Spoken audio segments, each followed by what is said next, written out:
C 大调就都是没有任何黑键的，等于说它第二个调式呢，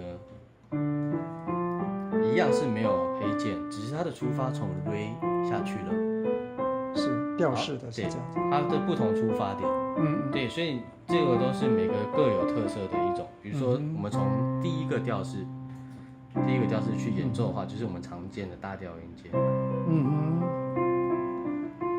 大调的音阶。对 ，OK。那从第二个调式，它就会有另外的风格。它也是 C 调里面的，它也是 C，它也算是 C 调，因为它的升降记号都是，对。好，第三种呢，它的特色就是第一步马上就是半音，不是全音，以往都是全音出发，这一个调是唯独它是半音出发，所以它会有一个比较特别的声音，是，有点小调，哀伤的，对，好，第四个调是。这个很特别，是以往来说都是全半，好，那第四个调式它会连续出现很多的全音，全音，一直都是全音，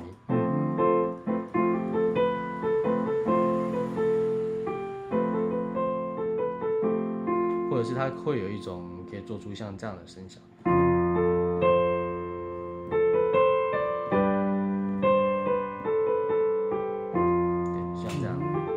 这已经包括很多和弦了呢。对，很多和弦，其实也就是对了 ，F 跟 G 这样，这是 F 和弦，这是 G 和弦。好，第五种调是，对，就正常的 G 大调应该要弹成这样。好，第五种调是它没有升降，所以它还是在 C 调的升降里面，就是全白键，所以它不构成一个正常的大调音阶，对，所以它就会有一种的感觉。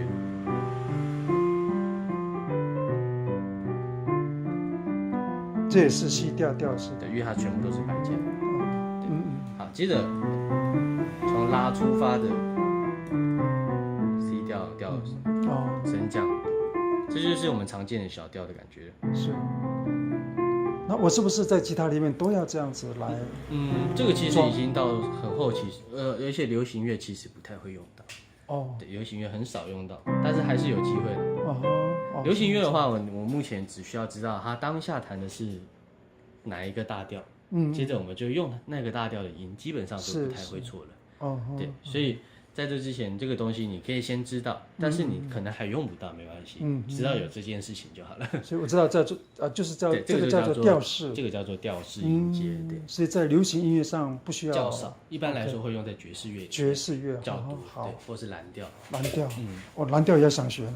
蓝调也想学，也可以啊。后面有机会的话，好，没关系，蓝调我可以跟你说一个有趣的。